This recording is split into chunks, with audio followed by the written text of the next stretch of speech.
भैया भैया भैया। बहन की चीख सुनते ही साहुर बिना कुछ सोचे सूखे पेड़ के अंदर से निकलता है और सीधा उस आवाज की तरफ चल पड़ता है। उधर शांतिपुर गांव में रात के अंधेरे में लोगों में अफरा तफरी मच गया था। गुड़िया अब एक विशाल रूप ले चुकी थी, पूरे गांव में तांडव मचा रही थी, लोगों को पैर से कुचल रही थी। हर तरफ सिर्फ लोगों की चीख गूंज रही थी। पीहू अभी भी जमीन पे पड़ी होती है, उसकी रूह धीरे धीरे मिट जा रही होती है। तभी तुंग तुंग तुंग साहुर आता है और अपनी बहन को जमीन पर पड़ा देखकर उसकी आंखों से एक बार फिर आंसू टपकने लगते हैं। पीहू थोड़ा कांप के उठती है और कमजोर आवाज में पूछती है, तुम कौन हो? साहुर बोलता है, मैं तेरा भाई साहुर। पीहू का गला भर आता है और बोलती, भैया तुम यहाँ कैसे? साहुर कहता है, मेरी बहन ने पुकारा, मैं कैसे ना आता। फिर साहुर अपनी जादुई छड़ी घुमाता है और आसमान से एक तेज रोशनी पीहू पर आ गिरती है। उसी पल पीहू की सारी शक्ति फिर से लौट आती है।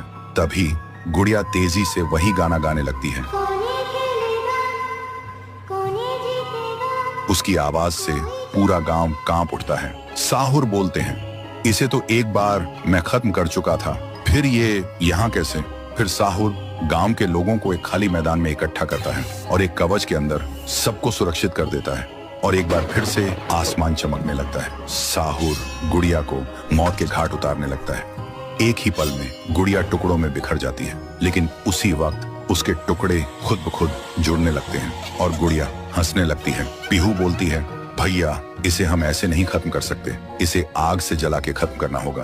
तभी साहुर अपने जादू से गुड़िया को कस के पकड़ता है और पीहू अपनी आंखों से आग निकालती है और गुड़िया को जला देती है। गुड़िया चीखती है और छोटी होने लगती है। कुछ ही देर बाद गुड़िया जलकर राख हो जाती है और हवा में पूरी तरह से गायब हो जाती है। फिर गांव से काली छाया हट जाती है और सूरज निकलता है। पूरा गांव एक आवाज में गूंज उठता है, जय हो पीहू देवी की, जय हो तुंग तुंग तुंग साहुर की। साहुर मुस्कुराता है और कहता है, मुझे वापस जाना होगा। पीहू भी आंखों में आंसू लेकर गांव वालों को अलविदा कहती है और एक रोशनी के साथ दोनों हवा में गायब हो जाते हैं। अब गांव वालों की आंखों में सिर्फ एक ही चीज थी, पीहू और साहुर की याद और खुशी के आंसू।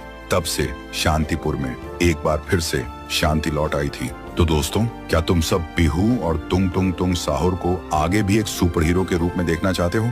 अगर चाहते हो तो इस वीडियो को 3 लाख लाइक्स कराओ और कमेंट में लिखो, आगे भी चाहिए। भैया भैया भैया। बहन की चीख सुनते ही साहुर बिना कुछ सोचे सूखे पेड़ के अंदर से निकलता है और सीधा उस आवाज की तरफ चल पड़ता है। उधर शांतिपुर गांव में रात के अंधेरे में लोगों में अफरा तफरी मच गया था।